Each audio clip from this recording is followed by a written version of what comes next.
है बडा दिन क्रिसमस सकेर ओ मनमा आज नाइ छ है बडा दिन क्रिसमस सकेर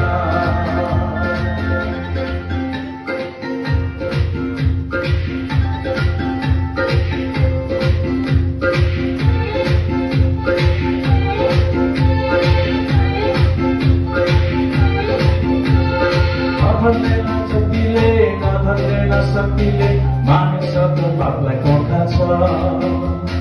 यीशु ख्रीष्ट आउनुभयो मानिसलाई बचाउनलाई उनमा मात्र पापको क्षमा छ